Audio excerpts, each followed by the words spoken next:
നമസ്കാരം. ദൂരദർശൻ വാർത്തകളിലേക്ക് സ്വാഗതം. ഞാൻ മേഘ മനോഹർ. പ്രധാന വാർത്തകൾ.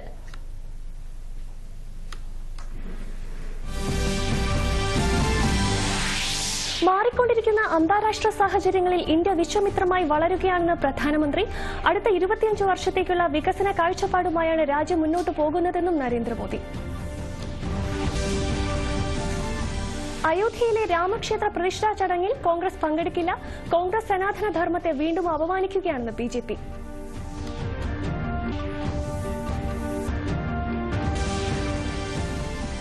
പ്രധാനമന്ത്രി നരേന്ദ്രമോദി ഈ മാസം 16, 17 തീയതികളിൽ കേരളത്തിലെത്തും. സംസ്ഥാന വികസനത്തിനാവശ്യമായ മോദിയുടെ ഉറപ്പ് കൂടുതൽ ശക്തമാക്കുകയാണ് സന്ദർശന ലക്ഷ്യമെന്ന് കെ സുരേന്ദ്രൻ.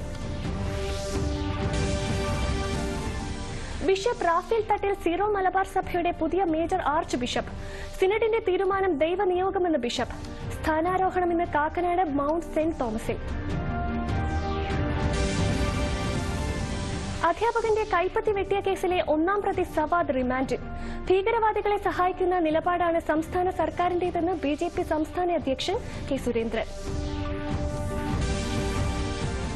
കാർഷിക മേഖലയിൽ സ്ത്രീകളുടെ പങ്കാളിത്തം വർദ്ധിപ്പിക്കാനും ജൈവ കൃഷി പ്രോത്സാഹിപ്പിക്കാനും കേന്ദ്ര സർക്കാർ നയങ്ങൾക്ക് സാധിച്ചതായി കേന്ദ്ര സഹമന്ത്രി ശോഭ കരന്തലജെ. തിരുവനന്തപുരത്ത് വികസിത് ഭാരത് സങ്കല്പ് യാത്രയിൽ പങ്കെടുത്ത കേന്ദ്ര സഹമന്ത്രി. മാറിക്കൊണ്ടിരിക്കുന്ന അന്താരാഷ്ട്ര സാഹചര്യങ്ങളിൽ ഇന്ത്യ വിശ്വമിത്രമായി വളരുകയാണെന്ന് പ്രധാനമന്ത്രി നരേന്ദ്രമോദി. ഗാന്ധിനഗറിലെ മഹാത്മാ മന്ദിറിൽ നടക്കുന്ന 10ാമത് വൈബ്രന്റ് ഗുജറാത്ത് ഗ്ലോബൽ ഉച്ചകോടിയുടെ ഉദ്ഘാടന സമ്മേളനത്തിൽ സംസാരിക്കുകയായിരുന്നു അദ്ദേഹം. कुछ समय पहले ही वाइब्रेंट गुजरात ग्लोबल समिट को 20 वर्ष पूरे हुए हैं. बीते 20 वर्षों में इस समिट ने नए आइडियाज को प्लेटफॉर्म दिया है. इसने इन्वेस्टमेंट्स और रिटर्न्स के लिए नए गेटवे बनाए हैं. और अब वाइब्रेंट गुजरात ग्लोबल समिट की इस बार की थीम है गेटवे टू द फ्यूचर. 21वीं सदी की दुनिया का फ्यूचर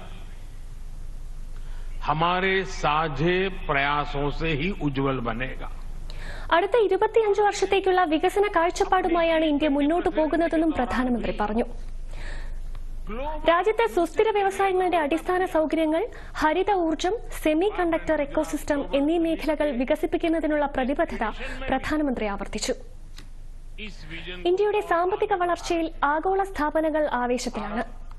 വരും വർഷങ്ങളിൽ ലോകത്തിലെ ഏറ്റവും മികച്ച 3 സമ്പദ് വ്യവസ്ഥകളിൽ ഇന്ത്യയും ഉൾപ്പെടുമെന്ന് പ്രധാനമന്ത്രി ആത്മവിശ്വാസം പ്രകടിപ്പിച്ചു. വ്യവസായങ്ങൾക്ക് പൂർണ്ണ പിന്തുണ ഉറപ്പുവരുത്തിക്കൊണ്ട് അവരുടെ സ്വപ്നങ്ങൾ സാക്ഷാത്കരിക്കുന്നതിന് സഹായിക്കുമെന്ന് പ്രധാനമന്ത്രി പറഞ്ഞു. വൈബ്രന്റ് ഗുജറാത്ത് ഗ്ലോബൽ സമ്മിറ്റിന്റെ 10ാം പതിപ്പോടെ യുഎഇയുമായും ആഫ്രിക്കയുമായും ഇന്ത്യയുടെ ബന്ധം കൂടുതൽ ദൃഢമായി. ഉച്ചകോടി വികസനത്തിന്റെ യഥാർത്ഥ കവാടമാണെന്ന് പ്രധാനമന്ത്രി പറഞ്ഞു. UAE president Mohammed bin Zayed Al Nahyan ചടങ്ങിൽ മുഖ്യാതിഥിയായിരുന്നു. Mozambique president Filipe Nyusi, Timor president Leste Jose Ramos Horta, കേന്ദ്രമന്ത്രി പീയൂഷ് ഗോയൽ, ഗുജറാത്ത് മുഖ്യമന്ത്രി ഭൂപേന്ദ്ര പട്ടേൽ എന്നിവർ പരിപാടിയിൽ പങ്കെടുത്തു. 100-ലധികം രാജ്യങ്ങളിൽ നിന്നുള്ള വ്യവസായ പ്രതിനിധികളും സമ്മേളനത്തിൽ പങ്കെടുക്കുന്നുണ്ട്. ഗിഫ്റ്റ് സിറ്റിയിലെ ഗ്ലോബൽ ഫിൻടെക് ഫോറത്തിലും പ്രധാനമന്ത്രി പങ്കെടുത്തു. പ്രധാനമന്ത്രി നരേന്ദ്രമോദി ചെക്ക് റിപ്പബ്ലിക് പ്രധാനമന്ത്രി പെറ്റ് ഫിയാലുമായി കൂടിക്കാഴ്ച നടത്തി. വ്യാപാരം, ഊർജ്ജം, ശാസ്ത്രം, പ്രതിരോധം തുടങ്ങിയ മേഖലകളിൽ ഉഭയകക്ഷി ബന്ധം ശക്തിപ്പെടുത്തുന്നതിന് ഇരു നേതാക്കളും ചർച്ച നടത്തി. വൈബ്രന്റ് ഗുജറാത്ത് ഉച്ചകോടിയുടെ ഭാഗമായാണ് ചെക്ക് റിപ്പബ്ലിക് പ്രധാനമന്ത്രി ഇന്ത്യയിലെത്തിയത്. ഇന്ത്യ ലോകത്ത് ഒരു തന്ത്രപ്രധാനമായ ശക്തിയായി മാറിയെന്ന് പ്രതിരോധ മന്ത്രി രാജ്നാഥ് സിംഗ്. ലണ്ടനിൽ UK ഇന്ത്യ പ്രതിരോധ സിഇഒമാരെ അഭിസംബോധന ചെയ്യുകയായിരുന്നു അദ്ദേഹം. പ്രധാനമന്ത്രി നരേന്ദ്രമോദിയുടെ നേതൃത്വത്തിൽ 2047ഓടെ വികസിത സമ്പദ് വ്യവസ്ഥയായി മാറാനുള്ള പാതയിലാണ് ഇന്ത്യ. മാനവ വിഭവശേഷി, ബിസിനസ് അനുകൂല എക്കോസിസ്റ്റം, വലിയ ആഭ്യന്തര വിപണി എന്നിവ ഇന്ത്യയുടെ വികസനത്തിന് സഹായകരമാകും.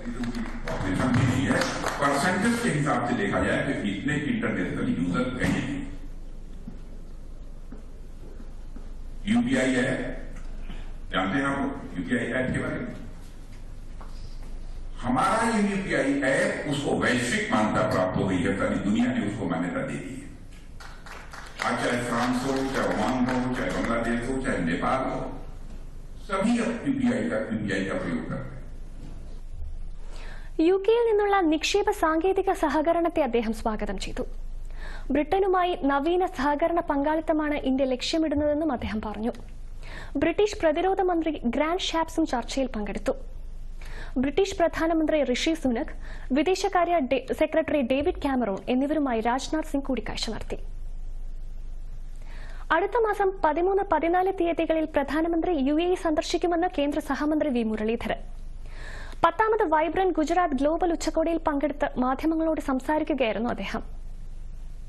Honorable Prime Minister is visiting UAE on 13th and 14th of February, basically for the inauguration of the BAPS Mandir, as well as there is a large diaspora meet also. So this interaction at the highest level, both the leaders of both the countries frequently meeting. Prime Minister was there for the COP28 also. So all these things are contributing to the relationship between these two countries, which is beneficial for the people of both the countries. UAEയും ഇന്ത്യയും തമ്മിൽ ചരിത്രപരമായ ബന്ധമുണ്ടെന്നും UAE president Mohammed bin Zayed Al നഹ്യാന്റെ സന്ദർശനം പ്രത്യേക പ്രാധാന്യം അർഹിക്കുന്നതാണെന്നും V Muraleedharan പറഞ്ഞു. അയോധ്യയിൽ നടക്കാനിരിക്കുന്ന പ്രാണപ്രതിഷ്ഠാ ചടങ്ങിൽ പങ്കെടുക്കാനുള്ള ക്ഷണം നിരസിച്ച് കോൺഗ്രസ്. രാമക്ഷേത്ര ഉദ്ഘാടനത്തെ BJPയുടെയും RSSന്റെയും പരിപാടിയെന്ന് വിശേഷിപ്പിച്ചാണ് കോൺഗ്രസ് ക്ഷണം നിരസിച്ചത്. മുതിർന്ന കോൺഗ്രസ് നേതാക്കളായ മല്ലികാർജ്ജുൻ ഖാർഗെ, സോണിയാഗാന്ധി, അധീർ രഞ്ജൻ ചൌധരി എന്നിവർ അയോധ്യയിൽ നടക്കുന്ന ചടങ്ങിൽ നിന്ന് വിട്ടുനിൽക്കുമെന്ന് party general secretary Jairam Ramesh പ്രസ്താവനയിൽ പറഞ്ഞു. ഇക്കഴിഞ്ഞ ഡിസംബറിലാണ് 3 നേതാക്കളെയും രാമക്ഷേത്രത്തിന്റെ ഉദ്ഘാടന ചടങ്ങിലേക്ക് സംഘാടകർ ക്ഷണിച്ചത്. രാമൻ ഒരു സാങ്കല്പിക കഥാപാത്രമാണെന്ന് കോടതിയിൽ സത്യവാങ്മൂലം സമർപ്പിച്ച സോണിയാഗാന്ധിയുടെ നേതൃത്വത്തിലുള്ള കോൺഗ്രസ് രാമക്ഷേത്രത്തിന്റെ പ്രാണപ്രതിഷ്ഠാ ചടങ്ങിലേക്കുള്ള ക്ഷണം നിരസിച്ചതിൽ അതിശയിക്കാനില്ലെന്ന് കേന്ദ്രമന്ത്രി സ്മൃതി ഇറാനി. അയോധ്യയിലെ രാമക്ഷേത്രത്തിന്റെ പ്രാണപ്രതിഷ്ഠാ ചടങ്ങിലേക്കുള്ള ക്ഷണം കോൺഗ്രസ് നേതാക്കൾ നിരസിച്ച സംഭവത്തിൽ പ്രതികരിക്കുകയായിരുന്നു കേന്ദ്രമന്ത്രി. कांग्रेस पार्टी का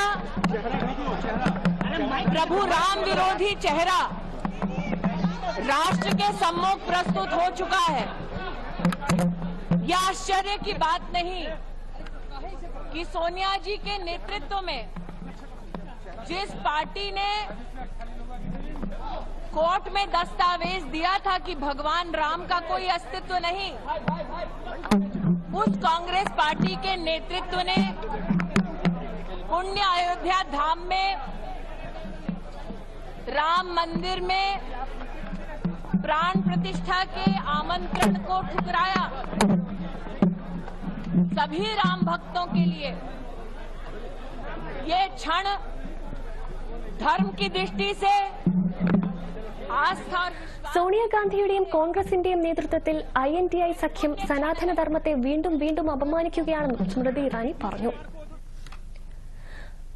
പ്രാണപ്രതിഷ്ഠാ ചടങ്ങിൽ പങ്കെടുത്തില്ലെങ്കിൽ കോൺഗ്രസ് നേതൃത്വം ദുഃഖിക്കുമെന്ന് കേന്ദ്രമന്ത്രി ഹർദീപ് സിംഗ് പുരി പറഞ്ഞു.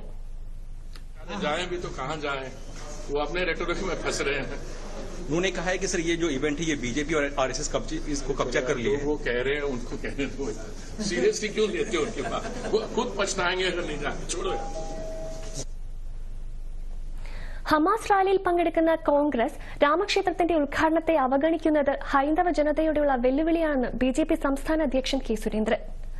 കോൺഗ്രസ് പൂർണ്ണമായും മൌലികവാദികൾക്ക് കീഴടങ്ങി കഴിഞ്ഞതായും അദ്ദേഹം വാർത്താക്കുറിപ്പിലൂടെ അറിയിച്ചു. രാമക്ഷേത്ര പ്രതിഷ്ഠാ ചടങ്ങിൽ പങ്കെടുക്കേണ്ടത് ഏതൊരു ഈശ്വര വിശ്വാസിയുടെയും കടമയാണെന്ന് NSS നിലപാടിൽ രാഷ്ട്രീയ ലക്ഷ്യമില്ലെന്നും general secretary G Sukumaran Nair അറിയിച്ചു. അയോധ്യയിലെ റാം ആശുപത്രി സന്ദർശിച്ച് ആരോഗ്യ മേഖലയിലെ സൌകര്യങ്ങൾ സംബന്ധിച്ച ഒരുക്കങ്ങൾ അവലോകനം ചെയ്തെന്ന് I&B ആരോഗ്യ മന്ത്രാലയ സെക്രട്ടറി അപൂർവ ചന്ദ്ര.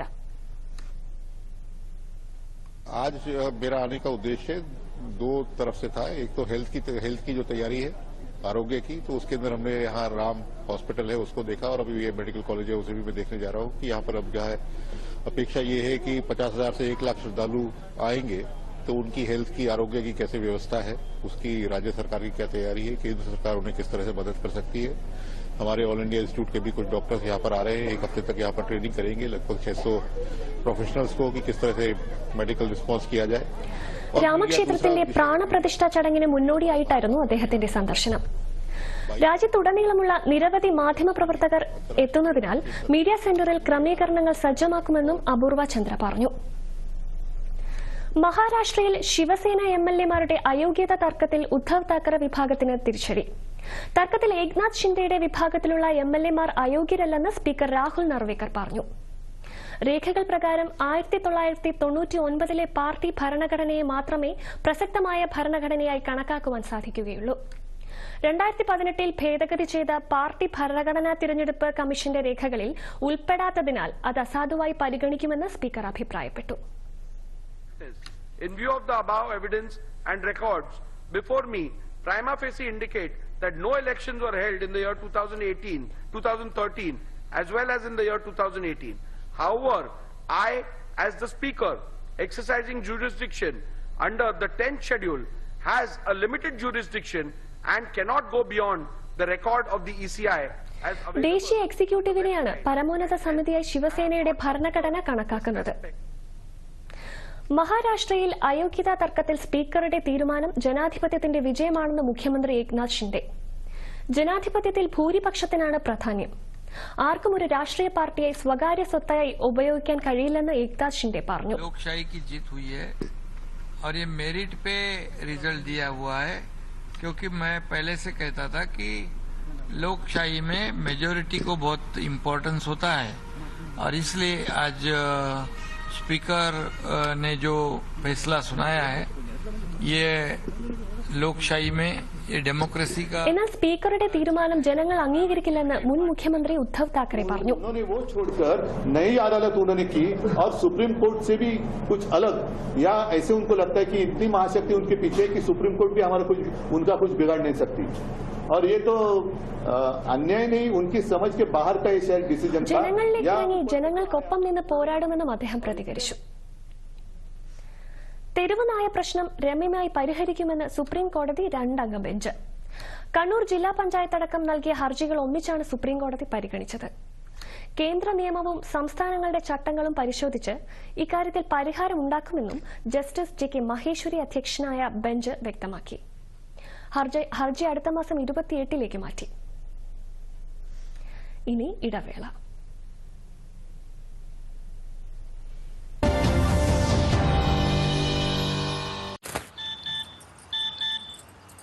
കാര്യം ശരിയായി. ഏത് കാര്യം? മോളുടെ ഫീസേ. കാണട്ടെ. നേട് ഉടനടി 20,000 ലോൺ. ആരാ തരുന്നത്?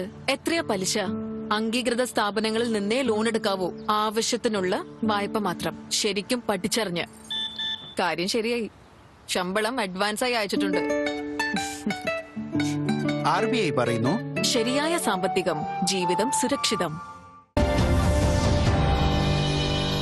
പ്രധാനമന്ത്രി നരേന്ദ്രമോദി ഈ മാസം 16, 17 തീയതികളിൽ കേരളത്തിലെത്തുമെന്നും കൊച്ചിയിൽ റോഡ് ഷോ നടത്തുമെന്നും BJP സംസ്ഥാന അധ്യക്ഷൻ K. സുരേന്ദ്രൻ തിരുവനന്തപുരത്ത് മാധ്യമപ്രവർത്തകരോട് സംസാരിക്കുകയായിരുന്നു അദ്ദേഹം.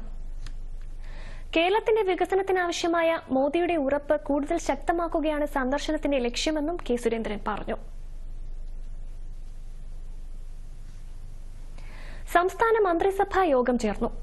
15ാം കേരള നിയമസഭയുടെ 10ാം സമ്മേളനം ഈ മാസം 25 മുതൽ വിളിച്ചു ചേർക്കുന്നതിന് ഗവർണറോട് ശുപാർശ ചെയ്യാൻ തീരുമാനിച്ചു.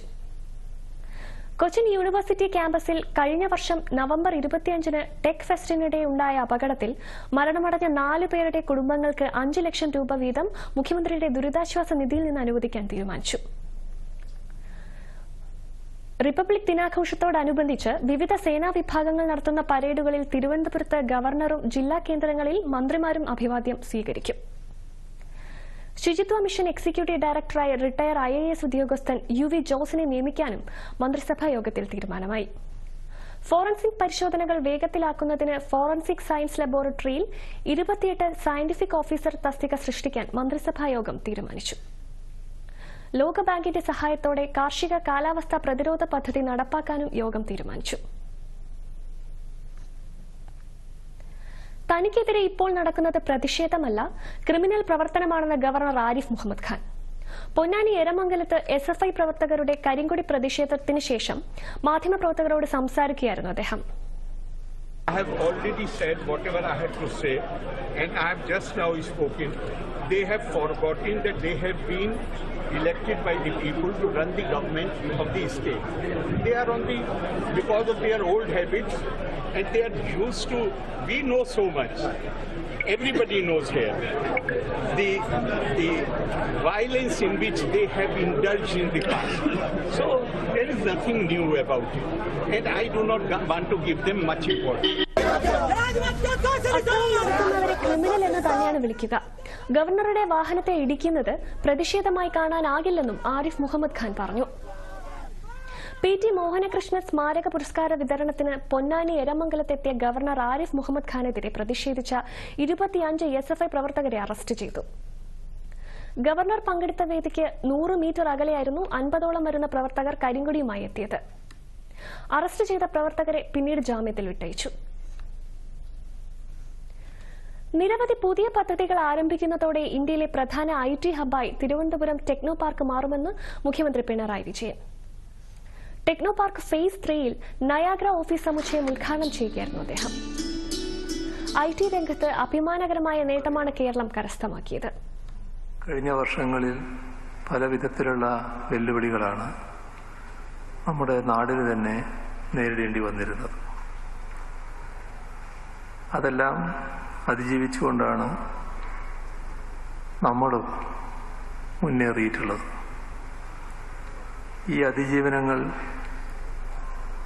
ഒരു വലിയ സന്ദേശം, പ്രതീകാത്മകമായ വലിയ സന്ദേശമാണ്. സംരംഭം കേരളത്തിൽ ആരംഭിക്കുമ്പോൾ IT മേഖലയ്ക്ക് വലിയ പ്രോത്സാഹനമാണ് ഉണ്ടാകുന്നതെന്ന് മുഖ്യമന്ത്രി പറഞ്ഞു. IT മേഖലയിലെ സ്റ്റാർട്ടപ്പുകൾക്ക് കൂടുതൽ സഹായം ലഭ്യമാക്കുക എന്നതാണ് സംസ്ഥാന സർക്കാരിന്റെ ലക്ഷ്യമെന്നും മുഖ്യമന്ത്രി പറഞ്ഞു. IT പാർക്കുകളിലെ കമ്പനികളുടെ എണ്ണവും കയറ്റുമതിയും വർദ്ധിച്ചു വരുന്നതായി മുഖ്യമന്ത്രി പറഞ്ഞു. വിപുലമായ പാർക്കിംഗ് സൌകര്യങ്ങളോടുകൂടി ആധുനിക രീതിയിൽ ചെയ്ത കെട്ടിടമാണ് ടോറസ് എന്നും അതിലെ ആദ്യ കെട്ടിടമായ നയാഗ്രയാണ് ഉദ്ഘാടനം ചെയ്തതെന്നും ടോറസ് CFO ജീവൻ വർഗീസ്. ടോറസ് എംബസി ടെക്സോണിന്റെ ഇനോഗ്രേഷൻ ഇന്ന് ബഹുമാനപ്പെട്ട മുഖ്യമന്ത്രി പിണറായി വിജയൻ അവർ നിർവഹിച്ചു. ഇത് ഡൗൺ ടൗൺ പദ്ധതിയുടെ ഭാഗമായി 50 ലക്ഷം സ്ക്വയർ ഫീറ്റ് എന്ന പദ്ധതിയുടെ ഒരു ഭാഗമായിട്ടാണ് ഈ 1.5 lakh million square feet office building ഇന്ന് ഉദ്ഘാടനം ചെയ്യപ്പെട്ടത്. എംബസി ടോറസ് ടെക്സോൺ എന്ന പേരിൽ അറിയപ്പെടുന്ന ഓഫീസ് സമുച്ചയം 13 നിലകളിലായി പരന്നു കിടക്കുന്ന 10 ലക്ഷം സ്ക്വയർ ഫീറ്റ് ഓഫീസ് സ്പേസും 5 ലക്ഷം സ്പേസ് മൾട്ടി ലെവൽ കാർ പാർക്കിംഗും ഉൾപ്പെടുന്നു. 1350 സീറോ മലബാർ സഭയുടെ പുതിയ മേജർ ആർച്ച് ബിഷപ്പായി ബിഷപ്പ് റാഫേൽ തട്ടിലിനെ തിരഞ്ഞെടുത്തു. സ്ഥാനാരോഹണം ഇന്ന് ഉച്ചതിരിഞ്ഞ് 2:30 കാക്കനാട് മൌണ്ട് സെന്റ് തോമസിൽ നടക്കും. കർദിനാൾ മാർ ജോർജ് ആലഞ്ചേരി രാജിവെച്ച സാഹചര്യത്തിലാണ് രഹസ്യ ബാലറ്റിലൂടെ റാഫേൽ തട്ടിൽ പിതാവിനെ മേജർ ആർച്ച് ബിഷപ്പായി തിരഞ്ഞെടുത്തത്. ശംഷാബാദ് രൂപത ബിഷപ്പാണ് നിലവിൽ റാഫേൽ തട്ടിൽ. സിനഡിന്റെ തീരുമാനം ദൈവനിയോഗമായി കണ്ട് പദവി ഏറ്റെടുക്കുന്നതായി ബിഷപ്പ് റാഫേൽ തട്ടിൽ പറഞ്ഞു. സഭയ്ക്ക് അനുയോജ്യമായ ബിഷപ്പാണ് റാഫേൽ തട്ടിൽ എന്ന് സ്ഥാനമൊഴിഞ്ഞ കർദിനാൾ മാർ ജോർജ് ആലഞ്ചേരി പ്രതികരിച്ചു. തൊടുപുഴ ന്യൂമാൻസ് കോളേജ് അധ്യാപകനായിരുന്ന TJ ജോസഫിന്റെ കൈപ്പത്തി വെട്ടിയെടുത്ത കേസിലെ 1ാം പ്രതി സവാദിനെ കൊച്ചിയിലെ NIA കോടതി ഈ മാസം 24 വരെ റിമാൻഡ് ചെയ്തു. ഇന്നലെ കണ്ണൂരിൽ നിന്നാണ് പ്രതിയെ NIA പിടികൂടിയത്. സംഭവത്തിന് ശേഷം ഒളിവിൽ പോയ സവാദ് 13 വർഷങ്ങൾക്ക് ശേഷമാണ് പിടിയിലാകുന്നത്. പ്രതിയെ പിടികൂടിയതിൽ അഭിമാനമുണ്ടെന്ന് പ്രൊഫസർ TJ ജോസഫ് മാധ്യമങ്ങളോട് പറഞ്ഞു. ഇരകൾക്ക് നീതി കിട്ടും, അല്ലെങ്കിൽ പ്രതിയെ ശിക്ഷിച്ചു എന്നുള്ളതുകൊണ്ട് നീതി കിട്ടുമെന്നുള്ള ഒരു അബദ്ധധാരണ എനിക്കില്ല എന്ന് ഞാൻ പലതവണ പറഞ്ഞിട്ടുള്ളതാണ്. ഈ രാജ്യത്തിന്റെ ഒരു നീതി ഈ പറയുന്ന പ്രതികളെയൊക്കെ കസ്റ്റഡിയിലെടുക്കുകയും വിചാരണ ചെയ്ത് അവരെ ശിക്ഷിക്കുകയും ഒക്കെ ചെയ്യുമ്പോൾ രാജ്യത്തിന്റെ നിയമം തെറ്റിക്കുന്ന ആളുകളെ ശിക്ഷിക്കുന്നതിലൂടെ രാജ്യത്തിന്റെ ഒരു നീതി നടപ്പാകുന്നതന്നെ ഉള്ളൂ. ആക്രമിക്കപ്പെടുന്നവർക്ക് അല്ലെങ്കിൽ ഇരയാക്കപ്പെടുന്നവർക്ക് പ്രതികളെ ശിക്ഷിക്കുന്നു എന്നുള്ളത് കൊണ്ട് യാതൊരുവിധ നീതിയും ലഭിക്കുന്നില്ല. ഈ പ്രതികളോടൊക്കെ ഒരു പകയുള്ളവർക്ക്, വൈരമുള്ളവർക്ക് അവരുടെ വൈരത്തിന് ഒരു നിര്യാതനം ഉണ്ടാകുമെന്ന് മാത്രമേ ഉള്ളൂ. അപ്പോൾ പല ഇരകളുടെയും ബന്ധുക്കളൊക്കെ ഈ പ്രതികൾക്ക് ശിക്ഷ കിട്ടുമ്പോൾ സന്തോഷിക്കുന്നു, അല്ലെങ്കിൽ തങ്ങൾക്ക് നീതി കിട്ടി എന്നൊക്കെ പറയുന്നത് അവരുടെ ഒരു പ്രതികാര ബുദ്ധിക്ക് ശമനം വന്നു എന്നല്ലാതെ അവർക്ക് നഷ്ടപ്പെട്ടത് ഒരിക്കലും തിരിച്ചു കിട്ടിയിട്ടല്ല. പ്രതികൾ ശിക്ഷിക്കപ്പെട്ടുവെന്ന് കരുതി ഇരയ്ക്ക് നീതി ലഭിക്കണമെന്നില്ലെന്നും അദ്ദേഹം കൂട്ടിച്ചേർത്തു. പ്രൊഫസർ ജോസഫ് കുടുംബത്തോടൊപ്പം പള്ളിയിൽ പോയി മടങ്ങുന്നതിനിടെയാണ് ആക്രമണം നടന്നത്. കേസിന്റെ ആദ്യഘട്ടത്തിൽ അന്വേഷണ സംഘം 31 പേരെ പ്രതിയാക്കി കുറ്റപത്രം നൽകിയിരുന്നു. ഇതിൽ 13 പേരെ ശിക്ഷിച്ചു, 18 പേരെ വെറുതെ വിട്ടിരുന്നു. അധ്യാപകന്റെ കൈപ്പത്തി വെട്ടിയ കേസിലെ 1-ാം പ്രതി കണ്ണൂരിലെ മട്ടന്നൂരിൽ 13 വർഷങ്ങൾ താമസിച്ചുവെന്നത് കേരളം ഭീകരവാദികൾക്ക് സുരക്ഷിതമായ സ്ഥലമാണെന്നതിന്റെ ഉദാഹരണമാണെന്ന് BJP സംസ്ഥാന അധ്യക്ഷൻ കെ സുരേന്ദ്രൻ തിരുവനന്തപുരത്ത് മാധ്യമപ്രവർത്തകരോട് സംസാരിക്കുകയായിരുന്നു അദ്ദേഹം. പാർട്ടി ഗ്രാമങ്ങളിൽ മതഭീകരർ തഴച്ചു വളരുകയാണെന്നും കെ സുരേന്ദ്രൻ ആരോപിച്ചു. ആധുനിക സാങ്കേതിക വിദ്യയുടെ സഹായത്തോടെ കാർഷിക മേഖലയിൽ ഹരിത വിപ്ലവം കൊണ്ടുവരാൻ കേന്ദ്ര സർക്കാർ നയങ്ങൾക്ക് സാധിച്ചതായി കേന്ദ്ര സഹമന്ത്രി ശോഭ കരന്ദ്ലജെ. തിരുവനന്തപുരം വർക്കല പാണവിളയിൽ നടന്ന വികസിത് ഭാരത് സങ്കല്പ് യാത്രയിൽ പങ്കെടുക്കുകയായിരുന്നു അവർ. इसमें क्या गलतियां हुए हैं, कैसे आपको अच्छा लगा, आपका जीवन में क्या सुधार आया, वो मिलने के बाद किसको किसान सम्मान मिला है, किसको फसल बीमा मिला है, किसको आयुष्मान मिला है, किसको घर मिला है, किसको जल जीवन मिशन में पानी मिला है, ऐसे उज्ज्वला किसको मिला है, टॉयलेट किसको मिला है, एक बार पूछना. കാർഷിക മേഖലയിൽ സ്ത്രീകളുടെ പങ്കാളിത്തം വർദ്ധിപ്പിക്കാനും ജൈവകൃഷി പ്രോത്സാഹിപ്പിക്കുവാനും സാധിച്ചുവെന്ന് കേന്ദ്ര സഹമന്ത്രി പറഞ്ഞു. മലപ്പുറം ജില്ലയിലെ വളവന്നൂർ, തിരുനാവായ ഗ്രാമപഞ്ചായത്തുകളിൽ വികസിത് ഭാരത് സങ്കല്പ് യാത്ര നടന്നു. പരിപാടി ധനഞ്ജയ് മഹാദിക് MP ഉദ്ഘാടനം ചെയ്തു. മോദി की गारंटी की गाड़ी है, जैसे केंद्र सरकार की, राज्य सरकार की बहुत सारी योजनाएं होती है. There are so many schemes right from the person बच्चा मां के पेट में है तब से स्कीम शुरू हो जाते हैं, जब तक वो बड़ा होता है, एजुकेशन है, हेल्थ है, जॉब है, बिजनेस है, अप टू हिज रिटायरमेंट. അടിസ്ഥാന സൌകര്യ വികസനത്തിലും വ്യക്തിഗത ക്ഷേമ പ്രവർത്തനങ്ങളിലും രാജ്യത്ത് വലിയ മുന്നേറ്റങ്ങളാണ് 2014 മുതൽ ഉണ്ടായതെന്ന് അദ്ദേഹം പറഞ്ഞു. വിവിധ കേന്ദ്ര പദ്ധതികൾ രാജ്യത്തെ ഏറ്റവും സാധാരണക്കാരുടെ ജീവിതത്തിന് കൈത്താങ്ങായി മാറിയെന്ന് ധനഞ്ജയ് മഹാദിക് പറഞ്ഞു. വികസിത് ഭാരത് സങ്കല്പ് യാത്ര ആലപ്പുഴ ജില്ലയിൽ പുന്നപ്ര തെക്ക് ഗ്രാമപഞ്ചായത്തിൽ പര്യടനം നടത്തി. ഗ്രാമപഞ്ചായത്ത് മെമ്പർ അജയ് ഘോഷ് സ്വീകരണ യോഗം ഉദ്ഘാടനം ചെയ്തു. ലീഡ് ബാങ്ക് മാനേജർ അരുൺ അധ്യക്ഷത വഹിച്ചു. PM മുദ്ര യോജന, PMEGP തുടങ്ങിയ സ്കീമുകളിലുള്ള ലോൺ അനുമതി പത്രങ്ങൾ വിതരണം ചെയ്തു. നാനോ യൂറിയ സമീകൃത വളപ്രയോഗം, ഡ്രോൺ ഉപയോഗം എന്നിവയെക്കുറിച്ച് വിവരിച്ചു. FLC നടരാജൻ സങ്കല്പ പ്രതിജ്ഞ ചൊല്ലിക്കൊടുത്തു. വികസിത് ഭാരത് സങ്കല്പ് യാത്ര എറണാകുളം ജില്ലയിലെ ഏലൂർ മുനിസിപ്പാലിറ്റിയിലെ പാതാളത്തും ഉദ്യോഗ മണ്ഡലിലും പര്യടനം നടത്തി. മുനിസിപ്പാലിറ്റി കൌൺസിലർ KK കൃഷ്ണപ്രസാദ് ഉദ്യോഗ മണ്ഡലിലും ശ്രീമാൻ നാരായൺ പാതാളത്തും പര്യടനം ഉദ്ഘാടനം ചെയ്തു. Central bureau of communication Palakkad field publicity officer M സ്മിതി സങ്കൽപ് പ്രതിജ്ഞ ചൊല്ലിക്കൊടുത്തു. വികസിത് ഭാരത് സങ്കല്പ് യാത്ര എറണാകുളം പുത്തൻവേലിക്കര പഞ്ചായത്തിൽ പര്യടനം നടത്തി. ഉദ്ഘാടനം കർഷകനായ പൊതുപ്രവർത്തകൻ തിലകൻ നിർവഹിച്ചു. വിവിധ കേന്ദ്ര പദ്ധതികളെക്കുറിച്ച് ഉദ്യോഗസ്ഥർ ബോധവൽക്കരണം നടത്തി. HLL ലൈഫ് കെയർ ലിമിറ്റഡിന്റെ നേതൃത്വത്തിൽ മെഡിക്കൽ ക്യാമ്പ് ഒരുക്കിയിരുന്നു. നേരത്തെ 12 രൂപയായിരുന്നു, ഇപ്പോൾ 20 രൂപ ആക്കിയിട്ടുണ്ട്. ആ 20 രൂപ പോയിട്ട് വികസിത് ഭാരത് സങ്കല്പ് യാത്ര ഇന്ന് തിരുവനന്തപുരം ജില്ലയിലെ മണമ്പൂർ, ചെമ്മരുതി എന്നിവിടങ്ങളിൽ എത്തിച്ചേരും. തിരുവനന്തപുരം നഗരസഭാ മേഖലയിൽ പത്മനാഭ തിയേറ്റർ പരിസരം, ഹൌസിംഗ് ബോർഡ് ജംഗ്ഷൻ എന്നിവിടങ്ങളിൽ പര്യടനം നടത്തും. കൊല്ലം ജില്ലയിലെ ബീച്ച് റോഡ്, കൊല്ലം പോർട്ട് എന്നിവിടങ്ങളിലും ആലപ്പുഴ ജില്ലയിൽ തകഴി, എടത്വ എന്നിവിടങ്ങളിലും നഗരസഭാ പരിധിയിൽ ചെങ്ങന്നൂരിലും ഇന്ന് പര്യടനം നടത്തും. കോട്ടയത്ത് കുമരകം, തിരുവാർപ്പ് പഞ്ചായത്തുകളിലും നഗരപരിധിയിൽ വൈക്കത്തും ഇടുക്കിയിൽ വണ്ടൻമേട്, കാഞ്ചിയാർ പഞ്ചായത്തുകളിലും വികസിത് ഭാരത് സങ്കല്പ് യാത്ര ഇന്ന് എത്തിച്ചേരും. എറണാകുളത്ത് കുന്നുകര, ചേന്നമംഗലം പഞ്ചായത്തുകളിലും വികസിത് സങ്കല്പ് യാത്ര ഇന്ന് പര്യടനം നടത്തും. തൃശൂരിൽ എടവിലങ്ങ്, ഇരിയാട് എന്നിവിടങ്ങളിലും നഗരപരിധിയിൽ പൂങ്കുന്നം, കൂർക്കഞ്ചേരി, ചെമ്പുകാവ് എന്നിവിടങ്ങളിലും മലപ്പുറത്ത് തൃപ്പങ്ങോട്, തലക്കാട് എന്നിവിടങ്ങളിലുമാണ് ഇന്നത്തെ യാത്ര. ഇന്ന് രാവിലെ കോഴിക്കോട് ജില്ലയിലെ സിവിൽ സ്റ്റേഷനിലും ഉച്ചയ്ക്ക് ശേഷം വള്ളിമാട്, കുന്ന് എന്നിവിടങ്ങളിലും വികസിത് ഭാരത് സങ്കല്പ് യാത്ര എത്തിച്ചേരും. കണ്ണൂരിലെ പായം, അയൻകുന്ന് എന്നിവിടങ്ങളിലും വികസിത് ഭാരത് സങ്കല്പ് യാത്ര ഇന്ന് പര്യടനം നടത്തും.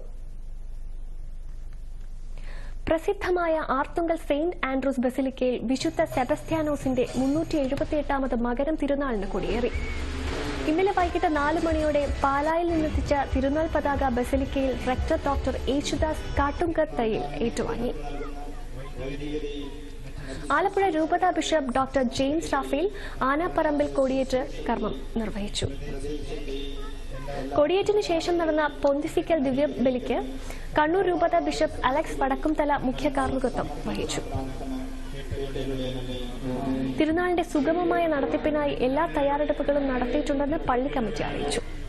27-ന് തിരുനാൾ സമാപനമാകും. ബംഗ്ലാദേശിൽ ഷെയ്ഖ് ഹസീനയുടെ നേതൃത്വത്തിലുള്ള അവാമി ലീഗ് സർക്കാർ ഇന്ന് സത്യപ്രതിജ്ഞ ചെയ്ത് അധികാരമേൽക്കും. 36 അംഗങ്ങൾ ഉൾപ്പെടുന്നതാണ് പുതിയ മന്ത്രിസഭയെന്ന് ക്യാബിനറ്റ് സെക്രട്ടറി മഹ്ബൂബ് ഹുസൈൻ അറിയിച്ചു. 25 മന്ത്രിമാരും 11 സഹമന്ത്രിമാരും പുതിയ മന്ത്രിസഭയിലുണ്ടാകും. അതേസമയം മുൻ വിദേശകാര്യമന്ത്രി അബ്ദുൾ മോമൻ, മുൻ വിദേശകാര്യ സഹമന്ത്രി ഷഹരിയാർ ആലം എന്നിവർ ഇത്തവണ ഹസീന മന്ത്രിസഭയുടെ ഭാഗമാകില്ല. ഇക്വഡോറിൽ ടിവി സ്റ്റേഷന് നേരെയുണ്ടായ ആക്രമണത്തെ തുടർന്ന് ക്രിമിനൽ സംഘങ്ങളെ അമർച്ച ചെയ്യാൻ ഇക്വഡോർ പ്രസിഡന്റ് ഉത്തരവിട്ടു. ഒരു തത്സമയ സംപ്രേഷണത്തിനിടെ പൊതു ടെലിവിഷൻ ചാനലിന്റെ സ്റ്റുഡിയോയിൽ മുഖംമൂടി ധരിച്ച തോക്കുധാരികൾ കടന്നുകയറി ജീവനക്കാരെ ബന്ദിയാക്കുകയായിരുന്നു. സംഭവത്തിൽ 2 പേർക്ക് പരിക്കേറ്റു. ആക്രമണത്തെ തുടർന്ന് 13 പേരെ പോലീസ് അറസ്റ്റ് ചെയ്തു. ഇക്വഡോറിൽ 60 ദിവസമായി തുടരുന്ന അടിയന്തരാവസ്ഥയുടെ ഭാഗമായി 10 പേരോളം കൊല്ലപ്പെട്ടു.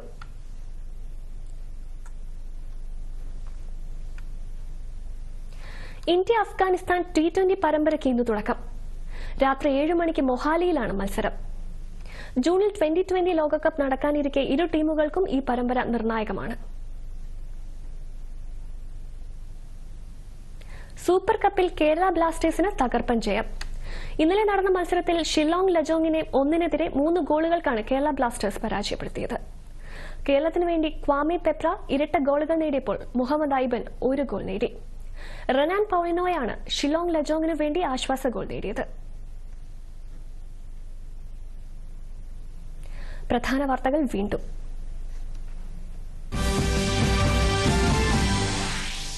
മാറിക്കൊണ്ടിരിക്കുന്ന അന്താരാഷ്ട്ര സാഹചര്യങ്ങളിൽ ഇന്ത്യ വിശ്വമിത്രമായി വളരുകയാണെന്ന് പ്രധാനമന്ത്രി.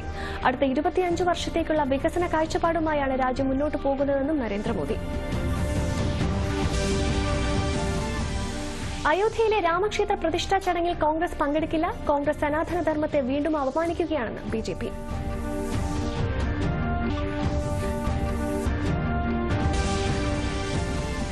പ്രധാനമന്ത്രി നരേന്ദ്രമോദി ഈ മാസം 16, 17 തീയതികളിൽ കേരളത്തിലെത്തും. സംസ്ഥാന വികസനത്തിനാവശ്യമായ മോദിയുടെ ഉറപ്പ് കൂടുതൽ ശക്തമാക്കുകയാണ് സന്ദർശന ലക്ഷ്യമെന്ന് കെ സുരേന്ദ്രൻ. ബിഷപ്പ് റാഫേൽ തട്ടേൽ സീറോ മലബാർ സഭയുടെ പുതിയ മേജർ ആർച്ച് ബിഷപ്പ്. സിനഡിന്റെ തീരുമാനം ദൈവനിയോഗമെന്ന് ബിഷപ്പ്. സ്ഥാനാരോഹണം ഇന്ന് കാക്കനാട് മൌണ്ട് സെന്റ് തോമസിൽ.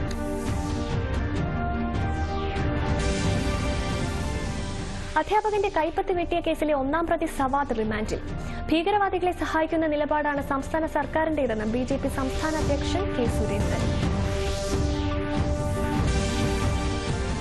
കാർഷിക മേഖലയിൽ സ്ത്രീകളുടെ പങ്കാളിത്തം വർദ്ധിപ്പിക്കാനും ജൈവകൃഷി പ്രോത്സാഹിപ്പിക്കുവാനും കേന്ദ്ര സർക്കാർ നയങ്ങൾക്ക് സാധിച്ചതായി കേന്ദ്ര സഹമന്ത്രി ശോഭ കരന്തലജെ.